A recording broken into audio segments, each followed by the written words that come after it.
Em nome do Pai, e do Filho, e do Espírito Santo. Amém. A paz do Cristo ressuscitado esteja contigo, meu irmão, minha irmã. Salve Maria, a Virgem Imaculada. Hoje é dia 29 de novembro de 2020. Estamos iniciando exatamente hoje mais um ano litúrgico com o tempo do Advento. Hoje, primeiro domingo do Advento, ano B.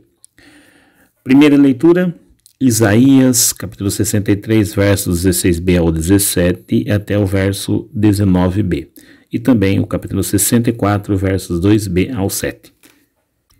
Uma prece, um clamor, nós encontramos nessa leitura maravilhosa. Aliás, todo o tempo do Advento. Que riqueza, que profundidade, que coisa mais linda. Faça você um retiro do Advento. E você vai se aprofundar cada vez mais. As leituras são riquíssimas, as mensagens belíssimas. É a segunda maior festa da nossa igreja, né? Não poderia ser diferente. Isaías vai dizer assim, entre outras coisas: Ah, se rompesses os céus e descesses.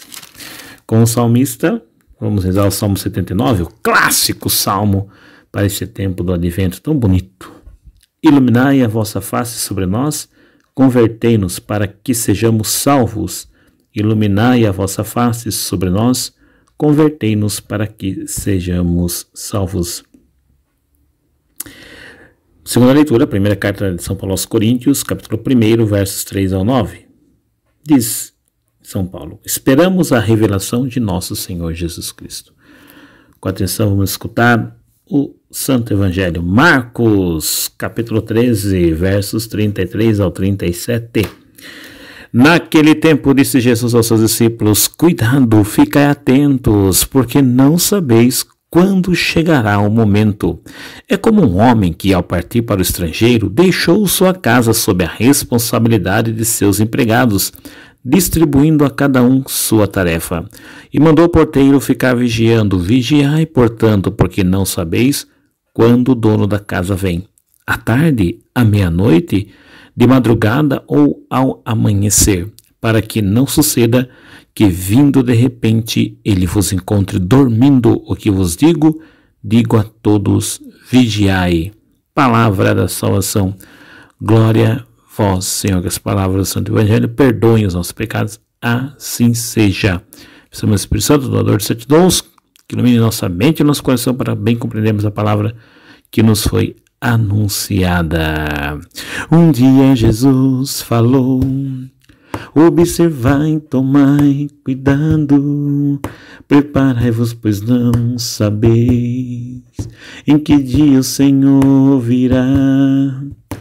À tarde e à meia-noite, à madrugada amanhecendo, o que vos digo, digo a todos: o que? Vigiai, ficai atentos. Abre coração e preparai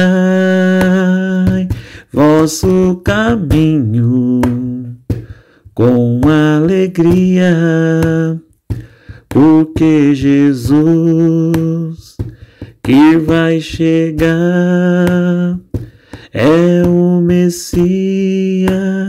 O tempo maravilhoso. Como não se alegrar? Como não se alegrar? Advento significa chegada. Então, nós estamos nos preparando para a chegada. Chegada de quem? Do Rei dos Reis. Não é de um governante qualquer, de um líder aí poderoso desse mundo. Não. É do Rei dos Reis, o Senhor dos Senhores. Nossa preparação é para o Advento, é para a vinda, é para a chegada de Jesus. Tem duas características desse tempo do Advento, você vai perceber, se participar com frequência das Santas Missas, que no primeiro momento nós iremos meditar a segunda vinda de Jesus, né, a parousia, a vinda definitiva, sua volta definitiva, como a gente reza na Santa Missa, anunciamos, Senhor, a vossa morte, proclamamos a vossa ressurreição. Vinde, Senhor Jesus. Esse vinde, Senhor Jesus, é o que nós celebramos na primeira parte do Advento. Você pode ter percebido isso já com o Evangelho que escutamos. Nós estamos iniciando um novo ano litúrgico, com esse novo tempo do Advento, tempo do Advento, Marcos é o evangelho que vai nos acompanhar durante esse ano B, e a gente já ouve um discurso lá no capítulo 13, sendo que Marcos tem apenas 16 capítulos, já estamos no final do evangelho de Marcos praticamente, e é isso mesmo. Então nesse primeiro momento, a temática é sobre a segunda vinda de Jesus, e ele diz aqui, cuidado, ficai atentos, porque não sabeis quando chegará o momento. É como um homem que ao partir para o estrangeiro deixou sua casa sob a responsabilidade de seus empregados, distribuindo a cada um a sua tarefa. E no final, não só para o porteiro, mas para todos. O versículo 37. O que vos digo a todos, vigiai. É tempo de vigilância. O Senhor há de vir. Quando ele virá?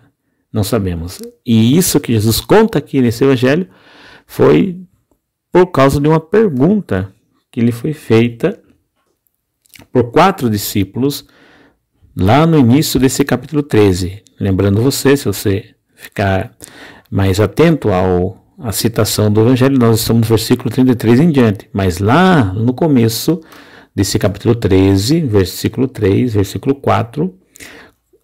haverá uma pergunta feita a Jesus. Primeiro, qual é o contexto de todo esse capítulo 13? Eles saem do templo, está lá no início, eles saem do templo. Um discípulo olha para Jesus e fala, mestre, veja só que bonito, olha quantas pedras nessa construção. E Jesus aí diz, olha, chegará um tempo que não ficará pedra sobre pedras.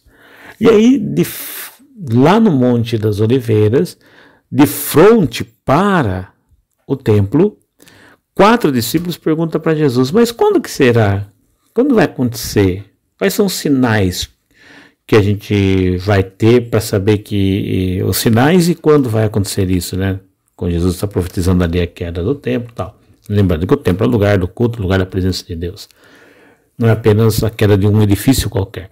Então Jesus, são os 4 que fazem a pergunta, são João, Tiago, Pedro e André, os 4 pescadores que foram encontrados nas margens do Mar da Galileia, e Jesus os convidou para serem seus discípulos, e agora Jesus já vai os orientando para que fiquem atentos. Muito lindo, muito lindo, muito lindo mesmo.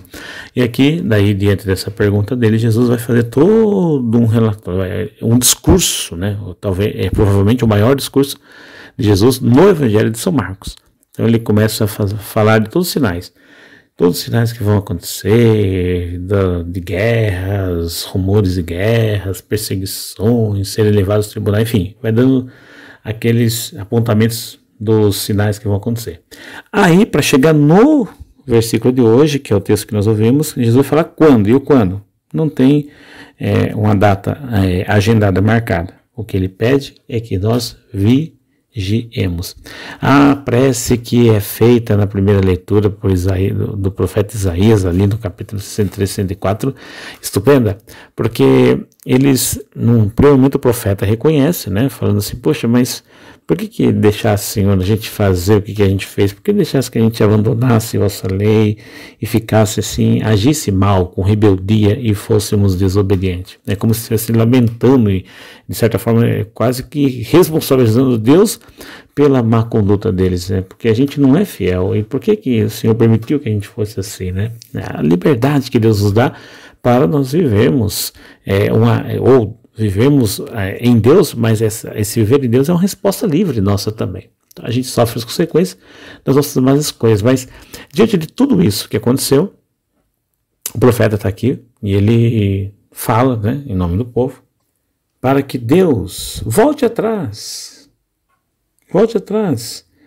dê uma nova chance.